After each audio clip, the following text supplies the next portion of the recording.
Hello दोस्तों, आप सभी का एक बार फिर से स्वागत है आपके अपने YouTube channel exams daily by Danish में। और आज मैं हाज़िर हूँ अब तमाम लोगों के लिए सीटेट, जो कि सीटेट में आपसे एनसीएफ पूछा जाता है, नेशनल क्यूरिकुलम फ्रेमवर्क, उससे संबंधित टॉपिक के साथ। जैसा कि आपको पता है कि यूपीटीईटी की परीक्षा तो अभी फ़िलहाल स्थगित कर दी गई है। पेपर कैंसिल हो गया था, पेपर लीक हो गया था, उसकी वजह से जो है इसकी डेट जो है अभी तक कुछ आई नहीं है, पेपर निरस्त कर दिया गया है। ठीक है, पेपर आउट होने की वजह से।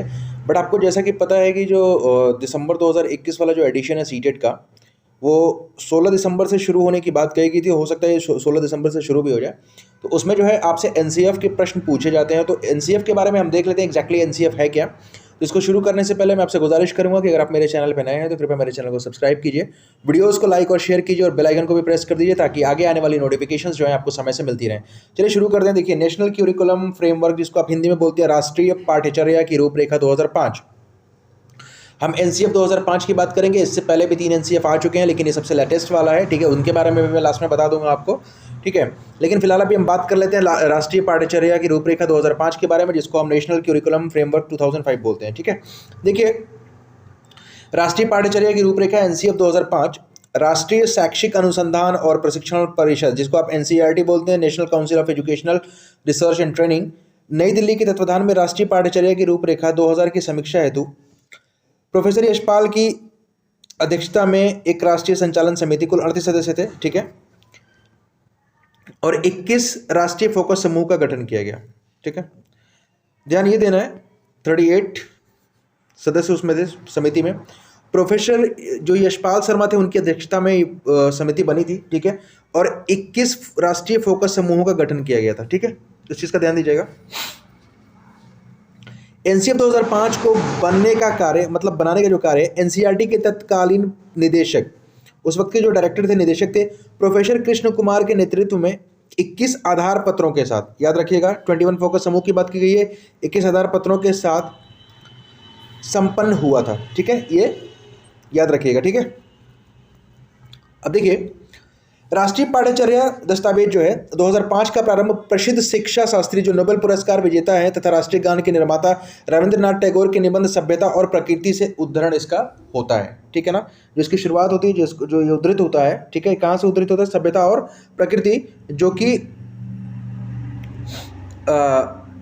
हमारे जो देश का जो राष्ट्रीय गान है, उसके जो निर्माता है रविंद्रनाथ टैगोर जी। ठीक है ना, उनका एक निबंध है सभ्यता और प्रगति। ठीक है, एनसीएफ 2005 जो है वेट को मिशन मोड के रूप में प्रारंभ करता है। वेट का मतलब क्या होता है? वीईटी, वोकेशनल एजुकेशन और ट्रेनिंग, मतलब व्यावसायिक शिक्षा प्रशिक्षण। ठीक है, अब देखिए, जो एनसीएफ है 2005 का मुख्य जो सूत्र है, लर्निंग विदाउट बर्डन है, शिक्षा बिना बोझ के, शिक्षा बिना भार के, ये सूत्र है एनसीएफ का।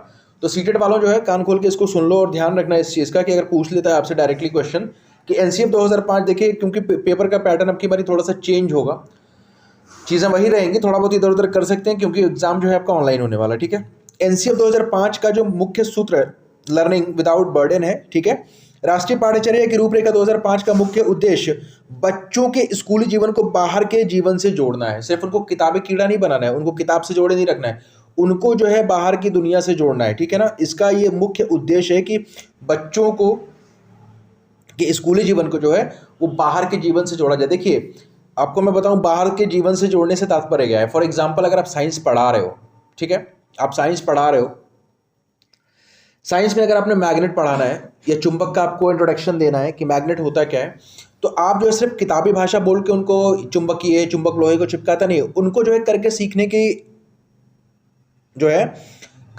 के मौके आप प्रोवाइड कराइए। फॉर एग्जाम्पल, कैसे आप प्रोवाइड कराएंगे? अगर आप चुंबक पढ़ा रहे हैं, एक लोहे का टुकड़ा दे दीजिए, उनको एक चुंबक दे दीजिए और अपने आसपास की जो जगह है उसको तैयार कर लीजिए आप पहले से। वहाँ पे कुछ प्लास्टिक के टुकड़े, कुछ कागज़ के टुकड़े, कुछ लोहे के टुकड़े, कुछ स्टील के टुकड़े फेंक दीजिए वहाँ पे। ठीक है, अब उनको बोलिए कि बेटा अपना जो चुंबक लेके यहाँ पे घूमिए। ठीक है, और आपको ये पता करना है कि कौन सा जो है इससे चिपकता है, कौन सा इससे नहीं चिपकता है। ठीक है, किसमें चुंबकीय गुण है, किसमें नहीं है, मतलब कौन कौन सी चीज़ें चुंबक की तरफ आकर्षित होती हैं और कौन कौन सी चीज़ें चुंबक की तरफ आकर्षित नहीं होती हैं। तो आप जब करके सिखाएंगे तो ये आप उनको बाहर के ज्ञान से जोड़ रहे हैं। ठीक है, सिर्फ किताब में चुंबक पढ़ा के आप नहीं छोड़ रहे हैं उनको, इस बात का ध्यान दीजिएगा। ठीक है, तो इसका जो मुख्य उद्देश्य है वो बच्चों को स्कूल के स्कूली जीवन को बाहर के जीवन से जोड़ना, यह सिद्धांत किताबी ज्ञान की उस विरासत के विपरीत है जिसके प्रभावंश हमारी व्यवस्था आज तक स्कूल और घर के बीच अंतराल बनाए हुए है। सिंपल सी बात है ना कि हम लोग जो है सिर्फ किताबों तक ही सीमित हैं, ठीक है। एक्टिविटी करके सीखना और उनके जो स्कूली जीवन को बाहर के जीवन से जोड़ना है हमें, ठीक है। बात को समझिएगा। चलिए आगे बढ़ते हैं।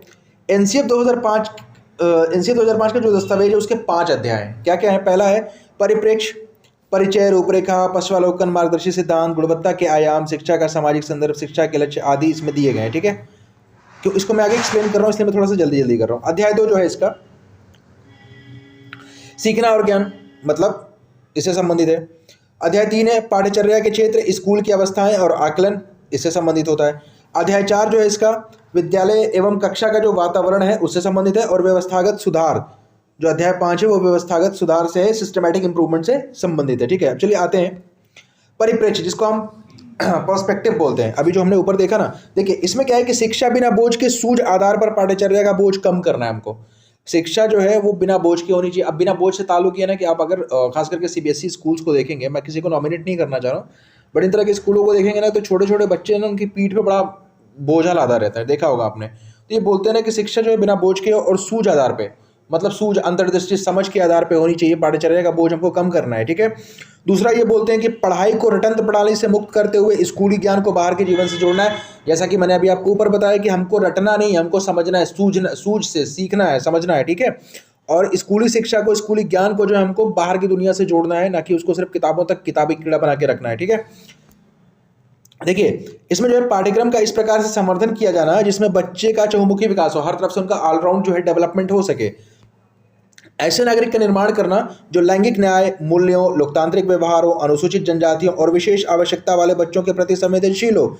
बात समझ में आ रही है? ये नहीं कि ये अनुसूचित जाति का है, ये विकलांग है, ये हम में से नहीं है, ये उनमें से नहीं है, इस तरह से चीज़ें नहीं होनी चाहिए। वो सभी के लिए क्या होना चाहिए? उसके अंदर लोकतांत्रिक मूल्य हो, उसके अंदर न्याय हो, उसके अंदर लोकतांत्रिक व्यवहार हो, ठीक है। अनुसूचित जनजाति और विशेष आवश्यकता वाले जो बच्चे हैं जिनको हम फिजिकली हैंडीकैप कहते हैं या डिफरेंटली एबल्ड कहते हैं, उन लोगों के लिए जो है वो उनके प्रति वो संवेदनशील हो। हमको ऐसे नागरिक का निर्माण करना है, ये एनसीएफ बोल रहा है। इनका जो पर्सपेक्टिव है उसमें इन्होंने ये कहा है।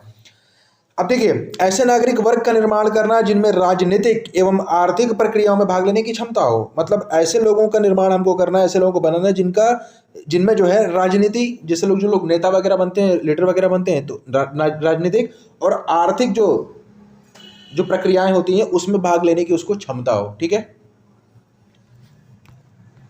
अब देखते हैं सीखना और ज्ञान, लर्निंग एंड नॉलेज। समाज में मिलने वाली अनौपचारिक शिक्षा विद्यार्थी में अपना ज्ञान सृजित करने की स्वाभाविक क्षमता को विकसित करती है। सिंपल सी बात है, उसको समाज में, देखिए स्कूल जो है फॉर्मल एजुकेशन का एक सेंटर होता है, ठीक है। बच्चा जो है अपने आसपास से, अपने पर्यावरण से, अपने समाज से बहुत सारी चीज़ें लेके आता है, ठीक है ना। इसीलिए बोला गया है कि जो बच्चों को, जो प्री प्राइमरी और जो प्राइमरी के बच्चे हैं ना, उनको भाषा जो है उनकी मातृभाषा में ही सिखाओ, उनको सीखना जो है उनकी मातृभाषा में ही सिखाओ, ठीक है। ये नहीं कि आप आ रहे, उसने अगर गलती से, फॉर एग्जांपल मैं एक एग्जांपल लेता हूँ क्योंकि मैं भी मतलब उत्तर प्रदेश के क्षेत्र से हूँ, तो हमारे यहाँ कभी कभार भोजपुरी बोली जाती है, तो टीचर को इतना ज़्यादा उस पर रिएक्ट नहीं करना चाहिए कि तुम क्यों भोजपुरी बोल रहे हो, ठीक है। अगर प्री प्राइमरी और प्राइमरी सेक्शन का बच्चा है, धीरे धीरे वो उसके अंदर इंप्रूवमेंट आएगा। First of all we should try to make them understand कि हम उनको क्या सिखाना चाह रहे हैं और उनकी मातृभाषा में ही सिखाएं तो ज़्यादा बेहतर होगा, ठीक है ना। तो इस तरह की चीज़ें देखिए कि समाज में मिलने वाली अनौपचारिक शिक्षा, वो जो बाहर की शिक्षा मिलती है वो अनौपचारिक होती है, इनफॉर्मल एजुकेशन होती है, विद्यार्थी में अपना ज्ञान सृजित करने की स्वाभाविक क्षमता को विकसित करती है, ठीक है। अब देखिए बाल केंद्रित शिक्षा का अर्थ है कि बच्चों के, देखिए क्योंकि जहाँ हम आज जो बात करते हैं वो शिक्षक केंद्रित शिक्षा की बात नहीं करते, हम बाल केंद्रित शिक्षा की बात करते हैं। और बालकों के हिसाब से ही जो है हम शिक्षा व्यवस्था या जो भी व्यवस्थाएं हैं हमारी जो उनके एजुकेशन से रिलेटेड है उनमें हम चेंजेस भी करते रहते हैं। तो बाल केंद्रित शिक्षा, ठीक है। देखिए बाल केंद्रित शिक्षा का अर्थ है बच्चों के अनुभवों, उनके स्वारों और उनकी सक्रिय सहभागिता को प्राथमिकता देना। जिस चीज़ में वो एक्टिवली पार्टिसिपेट कर रहे हैं उस चीज़ को हमको प्रमोट करना चाहिए, मतलब अच्छी चीज़ों की तरफ हम बात कर रहे हैं, ठीक है। संज्ञान का अर्थ है कर्म व भाषा के माध्यम से स्वयं और दुनिया को समझना, मतलब संज्ञान जो होता है ना, कर्म और भाषा के माध्यम से जो है, ये कर्म है 2 बार लिख दिया गया यहाँ पे, तो कर्म और भाषा के माध्यम से स्वयं और दुनिया को समझना। देखिए विवेचनात्मक शिक्षा शास्त्र विभिन्न मुद्दों पर उनके राजनीतिक, सामाजिक, आर्थिक तथा नैतिक पहलुओं के संबंध में आलोचनात्मक चिंतन का अवसर प्रदान करना, ये भी है। और अवलोकन, अन्वेषण, विश्लेषणात्मक विमर्श तथा ज्ञान की विषय वस्तु विद्यार्थियों की सहभागिता के प्रमुख क्षेत्र हैं। ठीक है, अवलोकन करना, अन्वेषण करना, विश्लेषण करना, विमर्श करना तथा ज्ञान की विषय वस्तु विद्यार्थियों की सहभागिता के प्रमुख क्षेत्र हैं, इसका ध्यान दीजिएगा। अब देखिए उसके बाद वाला जो पाठ्यचर्या के क्षेत्र, स्कूल की अवस्थाएं और आकलन। अब देखिए बहुभाषिकता एक ऐसा संसाधन है जिसकी तुलना सामाजिक तथा राष्ट्रीय स्तर पर किसी अन्य राष्ट्रीय संसाधन से की जा सकती है। बहुभाषिकता तो समझते होंगे, मल्टीलिंगुअलिज्म। ठीक है, एक कक्षा में बहुत सारे मतलब भाषा बोलने वाले बच्चे आ सकते हैं, तो इसको जो है टीचर को जो है ना वो एक स्ट्रेंथ के रूप में लेना चाहिए, ना कि मतलब इसको बोझ समझना चाहिए। ठीक है, अब देखिए प्रत्यक्षीकरण तथा निरूपण जैसे कौशलों के विकास में गणित बहुत सहायक सिद्ध हुई है। सिंपल सी बात है, प्रत्यक्षीकरण और निरूपण करेंगे तो इससे जो है गणित में ये बहुत सहायक सिद्ध होता है। सामाजिक विज्ञान शिक्षण अंतर्गत एक ऐसी पाठ्यचर्या का होना आवश्यक है जो शिक्षार्थियों में समाज के प्रति आलोचनात्मक समझ का विकास कर सके। मतलब वो उसको क्रिटिसाइज करें, उसको समझे, चीज़ों को समझने का उनके अंदर गुण आ सके। ठीक है ना, इस तरह से पाठ्यचर्या का निर्माण होना चाहिए। स्कूल की अवस्थाएं और आकलन जो है हम इसके बारे में पढ़ रहे हैं। आकलन का मुख्य प्रयोजन सीखने सिखाने की प्रक्रियाओं एवं सामग्री में सुधार लाना तथा उनके लक्ष्यों पर पुनर्विचार करना है। सिंपल सी बात है, अगर हम सिखा रहे हैं तो देखिए हमको अपने मेथड्स में भी चेंजेस लाने पड़ सकते हैं, हो सकता है ना। जो सीखने से संबंधित जो सामग्री का हम इस्तेमाल कर रहे हैं, हो सकता है उसमें भी चेंजेस की ज़रूरत पड़े बच्चों के हिसाब से। ये सारी चीज़ें जो है ना पता चलेंगी आपको, और इसके ज़रिए जो है ना जो स्कूल के विभिन्न चरण के लिए हम उसको तैयार भी कर सकते हैं। देखिए पूर्व प्राथमिक स्तर पर आकलन बच्चों की दैनिक गतिविधियों, स्वास्थ्य और शारीरिक विकास पर आधारित होना चाहिए। बात समझ में आ रही है? अगर हम आकलन की बात करें पूर्व प्राथमिक स्तर पर, तो बच्चों की दैनिक गतिविधियों का आकलन होना चाहिए, उनके स्वास्थ्य का, उनके शारीरिक विकास पर ये सारी चीज़ें आधारित होनी चाहिए। ठीक है, अब देखिए विद्यालय तथा कक्षा का वातावरण कैसा होना चाहिए, इसके बारे में भी बात की गई है। चेतन और अचेतन दोनों रूप से बच्चा हमेशा विद्यालय के भौतिक वातावरण से निरंतर अंतःक्रिया करते रहते हैं। मतलब चाहे वो कॉन्शियसली करें चाहे अनकॉन्शियसली करें, वो करते तो रहते ही हैं। ठीक है, कक्षा का आकार शिक्षण अधिगम क्रिया को प्रभावित करने वाला एक महत्वपूर्ण कारक है। इस बात का ध्यान दीजिएगा। कक्षा का जो आकार होना चाहिए ठीक ठाक होना चाहिए, जो डायमेंशंस बताई गई उस हिसाब से होना चाहिए। ठीक है, और देखिए किसी भी अवस्था में शिक्षक तथा शिक्षार्थियों का अनुपात एक संबंधित 30 से अधिक नहीं होना चाहिए। ये हम बात कर रहे हैं प्राथमिक स्तर की। ठीक है, अगर हम उच्च प्राथमिक स्तर पे जाएंगे तो एक 1:35 होता है, मतलब एक टीचर पे 35 बच्चा, या ये कह लीजिए कि 35 बच्चों पे एक टीचर।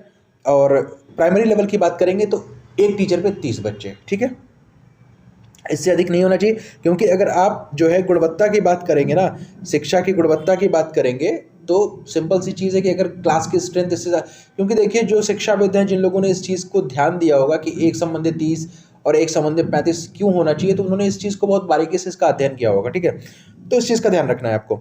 अनुशासन ऐसा होना चाहिए जो कार्य संपन्न होने में मदद करे तथा साथ ही साथ बच्चों की सक्षमता को भी बढ़ाए। अनुशासन ऐसा होना चाहिए, ठीक है ना, कार्य भी संपन्न होने में मदद करे और साथ ही साथ उनकी जो सक्षमता है उसमें वृद्धि करे, बढ़ाए उसको।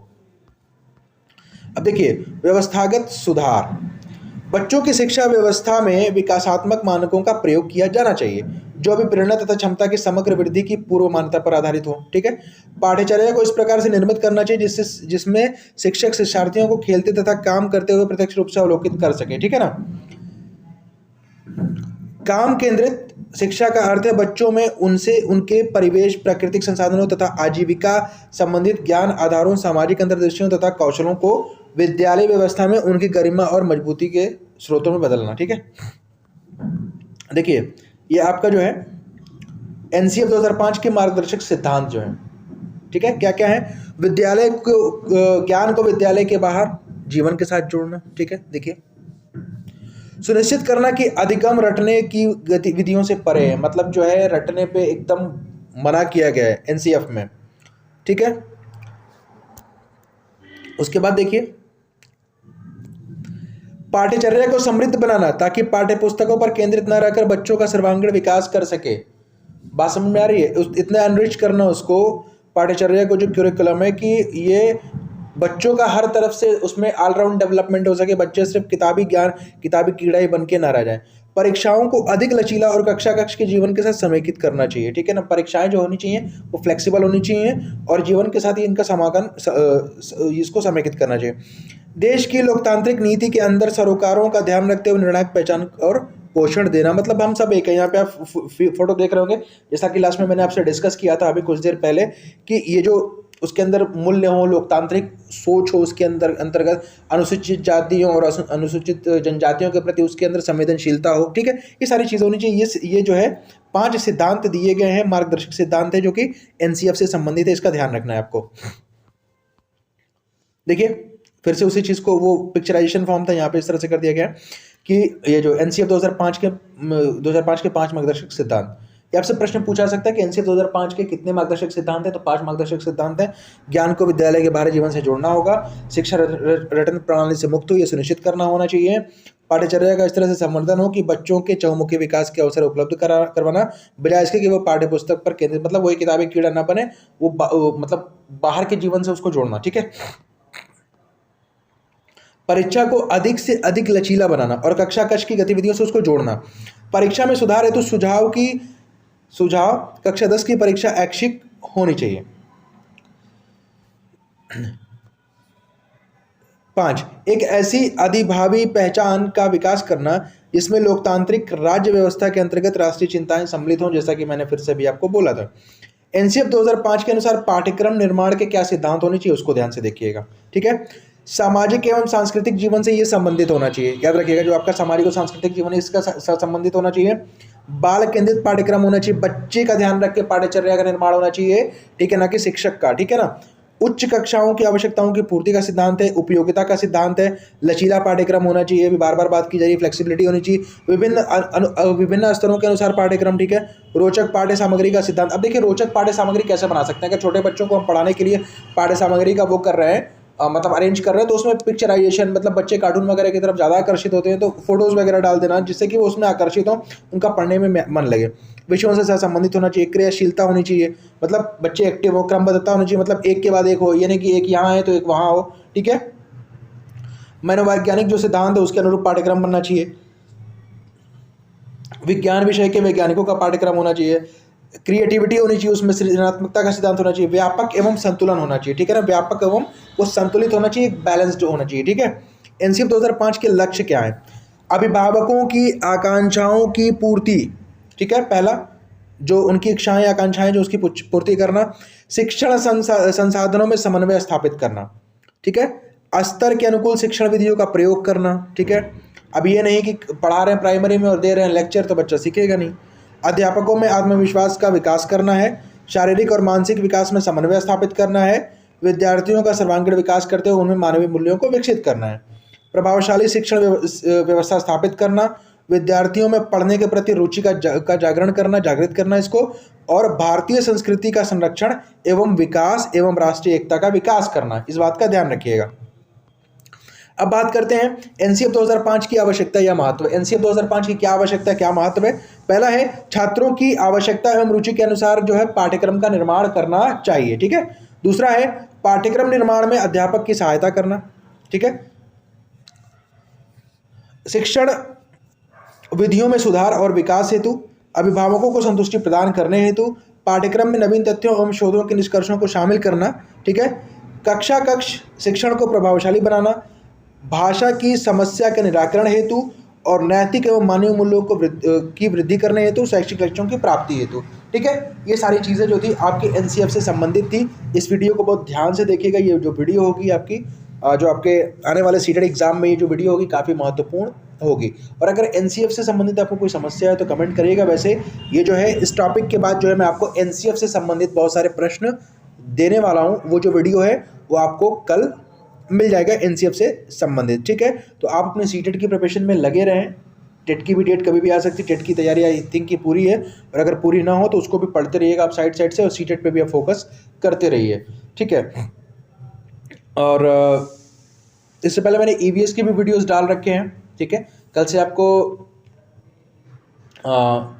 जो है ईवीएस का जो पेडागॉजी है, पर्यावरणीय अध्ययन का जो पेडागॉजी है, उसके संबंध में वीडियो मिलेंगे आपको। जो है बाल मनोविज्ञान जो है उसका मैंने काफ़ी वीडियो डाल रखा है, उसको देखिएगा, वो टेट सीटेट दोनों जगह पे काम आएगा, ठीक है। और आप लगातार पढ़ते रहिए और मेरे चैनल पे बने रहिए। आपको इससे सब टेट सीटेट से संबंधित जो भी वीडियोज़ हैं वो लगातार इस पर मिल रही हैं। और किसी भी वीडियो में, किसी भी क्वेश्चन में, किसी भी तरह की कोई समस्या हो, कोई परेशानी हो तो कमेंट करना ना भूलें।